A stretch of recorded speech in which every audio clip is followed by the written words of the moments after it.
Hi, good morning. ಎಲ್ಲರಿಗೂ ಬೆಳಗಿನ ಶುಭೋದಯ. ಹೇಗಿದ್ದೀರಾ? ನಾನು ಚೆನ್ನಾಗಿದ್ದೀನಿ. ನೀವೆಲ್ಲ ಚೆನ್ನಾಗಿದ್ದೀರಾ ಅಂತ ತಿಳ್ಕೊಂಡಿದ್ದೀನಿ.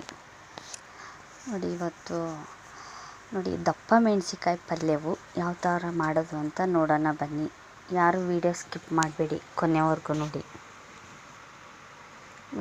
ದಪ್ಪ ಮೆಣಸಿಕಾಯಿ ಕ್ಲೀನಾಗಿ ಒಂದೆರಡು ಸಲ ತೊಳ್ಕೊಂಡು ಈ ಥರ ಮಧ್ಯೆ ಹೆಚ್ಕೊಂಡಿದ್ದೀನಿ ನೋಡಿ. ನಾನು ಹೆಚ್ಕೊಂಡು ಒಂದು ಪ್ಲೇಟಲ್ಲಿ ಇಟ್ಕೊಂಡಿದ್ದೀನಿ ನೋಡಿ. ನಿಮಗೆ ಕಾಣಿಸ್ತಿದೆ ಮುಂದೆನೇ ಯಾವ ಥರ ಹೆಚ್ಕೊಂಡಿದ್ದೀನಿ ಅಂತ ನೋಡಿ. ಒಂದು ಸಲ ಈ ಥರ ಟ್ರೈ ಮಾಡಿ ನೋಡಿ, ತುಂಬ ಚೆನ್ನಾಗಿರುತ್ತೆ. ಬನ್ನಿ ಇವಾಗ ಯಾವ ಥರ ಮಾಡೋದು ಅಂತ ನೋಡೋಣ. ನೋಡಿ, ಒಂದು ಈರುಳ್ಳಿ ಚಿಕ್ಕದಾಗಿ ಕಟ್ ಮಾಡ್ಕೊಂಡಿದ್ದೀನಿ, ಸ್ವಲ್ಪ ಕುಚ್ಚೆಳ್ಳಿನ ಪೌಡ್ರು, ಕರಿಬೇವು, ಸ್ವಲ್ಪ ಬೆಲ್ಲ, ಕರಿ ಬೆಲ್ಲ, ಅದು ಉಪ್ಪು, ಒಂದು ಬೆಳ್ಳುಳ್ಳಿ ಮತ್ತು ಒಂದು ಚಿಕ್ಕ ಟೊಮಾಟೊ ಹಣ್ಣು ಹೆಚ್ಕೊಂಡಿದ್ದೀನಿ ನಾನು.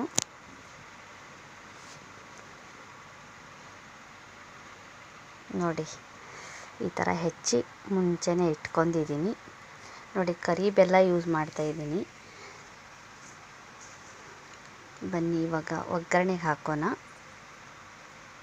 ನೋಡಿ. ಸಿಂಪಲ್ಲಾಗಿ ಆಗಬೇಕು, ಬೇಗನೂ ಇರಬೇಕು ಮತ್ತು ಟೇಸ್ಟಿಯಾಗಿ ಇರುತ್ತೆ, ತುಂಬ ಚೆನ್ನಾಗಿರುತ್ತೆ ನೋಡಿ. ಒಂದು ಪಾತ್ರೆಗೆ ಒಂದು ಸ್ಪೂನ್ ಎಣ್ಣೆ ಕೂಡ ಹಾಕಿದ್ದೀನಿ ನಾನು ನೋಡಿ. ಎಣ್ಣೆ ಚೆನ್ನಾಗಿ ಕಾದಿದೆ. ಸ್ವಲ್ಪ ಸಾಸಿವೆ ಹಾಕಿದೆ ಮತ್ತು ಬೆಳ್ಳುಳ್ಳಿ ಜಜ್ಕೊಂಡಿದ್ನಲ್ವ ಅದನ್ನು ಕೂಡ ಹಾಕಿದೆ. ಆಮೇಲೆ ಕರಿಬೇವು ಕೂಡ ಹಾಕಿದ್ದೀನಿ ನೋಡಿ. ಈರುಳ್ಳಿ ಕೂಡ ಹೆಚ್ಕೊಂಡಿದ್ದೆ, ಅದನ್ನು ಕೂಡ ಹಾಕಿ ಮಿಕ್ಸ್ ಮಾಡ್ತಾಯಿದ್ದೀನಿ. ಇವಾಗ ಸ್ವಲ್ಪ ಹಸಿ ವಾಸನೆ ಹೋಗೋವರೆಗೂ ಎಣ್ಣೆಯಲ್ಲಿ ಬೇಯಲಿ ನೋಡಿ. ಇವಾಗ ಟೊಮಾಟೊ ಹಣ್ಣು ಕೂಡ ಹಾಕ್ತಾಯಿದ್ದೀನಿ. ಟೊಮಾಟೊ ಹಣ್ಣು ಹಾಕಿ ಮಿಕ್ಸ್ ಮಾಡ್ಕೊತಾ ಇದ್ದೀನಿ ನೋಡಿ. ಇವಾಗ ಕುಚ್ಚೆಳ್ಳಿನ ಪೌಡ್ರು, ಸ್ವಲ್ಪ ಬೆಲ್ಲ, ಸ್ವಲ್ಪ ಅರಿಶಿನ ತೊಗೊಂಡಿದ್ದೆ, ಅದನ್ನು ಕೂಡ ಎಲ್ಲ ಹಾಕ್ತಾಯಿದ್ದೀನಿ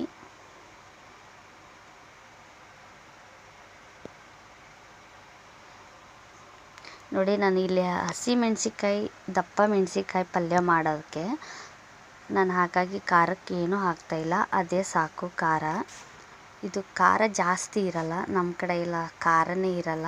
ಬಜ್ಜಿ ಬೋಂಡಕ್ಕೆಲ್ಲ ಇದನ್ನೇ ಯೂಸ್ ಮಾಡೋದು ನೋಡಿ. ರೊಟ್ಟಿಗೆ, ಚಪಾತಿಗೆ, ರೈಸ್ಗೆ ತುಂಬ ಚೆನ್ನಾಗಿರುತ್ತೆ ಪಲ್ಯವು ನೋಡಿ. ನಾನಿವಾಗ ಅದನ್ನು ಕ್ಲೀನಾಗಿ ಮೆಣಸಿಕಾಯಿ ತೊಳೆದು ಇಟ್ಕೊಂಡಿದ್ನಲ್ವ ಅದನ್ನು ಇವಾಗ ಹಾಕ್ತಾಯಿದ್ದೀನಿ ಅದರಲ್ಲಿ, ಒಗ್ಗರಣೆಯಲ್ಲಿ ನೋಡಿ. ಸ್ವಲ್ಪ ನೀರು ಹಾಕೋಣ ಇವಾಗ ಬೇಯುವಷ್ಟು ನೋಡಿ. ಒಂದು ಸಲ ಹಾಕಿದ ಮೇಲೆ ಮಿಕ್ಸ್ ಮಾಡ್ಕೊಳ್ಳೋಣ. ಇವಾಗ ಚೆನ್ನಾಗಿ ಮಿಕ್ಸ್ ಮಾಡ್ಕೋಬೇಕು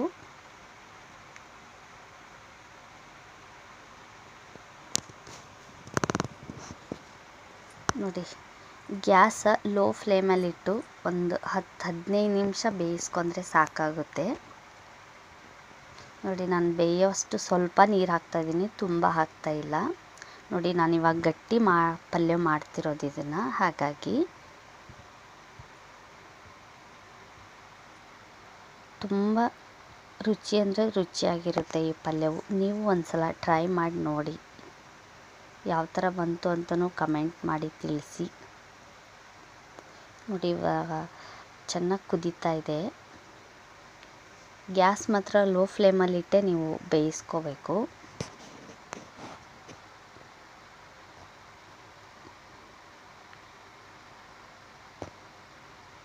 ನೋಡಿ. ಒಂದು 10 ನಿಮಿಷ ಆದಮೇಲೆ ಯಾವ ಥರ ಕುದೀತಾ ಇದೆ ನಿಮ್ಮ ಮುಂದೆನೇ ಕಾಣಿಸ್ತಿದೆ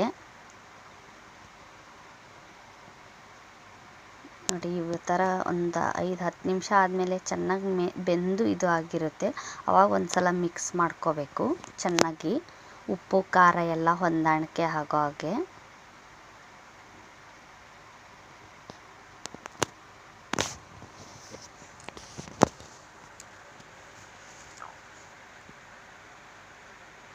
ನೋಡಿ. ಈ ಥರ ಪಲ್ಯವು ಇವಾಗ ಇದು ಆಗಿದೆ.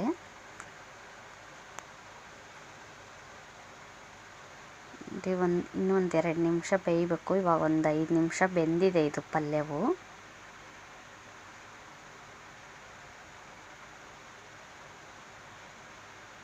ನೋಡಿ. ಕಲರೆಲ್ಲ ಯಾವ ಥರ ಚೇಂಜ್ ಆಗಿದೆ ಬೆಂದಮೇಲೆ ನೋಡಿ. ಇದೆಲ್ಲ ಬೆಂದಮೇಲೆ ನಾನು ಸ್ವಲ್ಪ ಜೋಳದ ಹಿಟ್ಟು ಹಾಕಿದ್ದೀನಿ ಇದಕ್ಕೆ.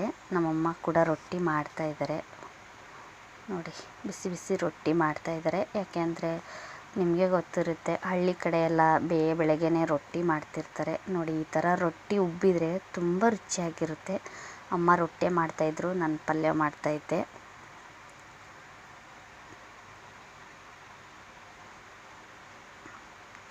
ನೋಡಿ ಬಿಸಿ ಬಿಸಿ ರೊಟ್ಟಿ ಕೂಡ ರೆಡಿ ಆಯಿತು. ನಾನು ಪಲ್ಯ ಕೂಡ ರೆಡಿ ಮಾಡಿದೆ. ಬನ್ನಿ ಇವಾಗ ತಟ್ಟೆಗೆ ಹಚ್ಚಿ ನೋಡೋಣ. ನೋಡಿ ದಪ್ಪ ಮೆಣಸಿಕಾಯಿ ಪಲ್ಯ ಕೂಡ ರೆಡಿ ಆಯಿತು. ಇಷ್ಟೊತ್ತು ನನ್ನ ವಿಡಿಯೋ ನೋಡಿದ್ದಕ್ಕೆ ಧನ್ಯವಾದ. ವಿಡಿಯೋ ನೋಡಿದ ಮೇಲೆ ಕಮೆಂಟ್ ಮಾಡೋದು ಮರಿಬೇಡಿ. ಎಲ್ಲರಿಗೂ ಈ ದಿನ ಶುಭವಾಗಲಿ.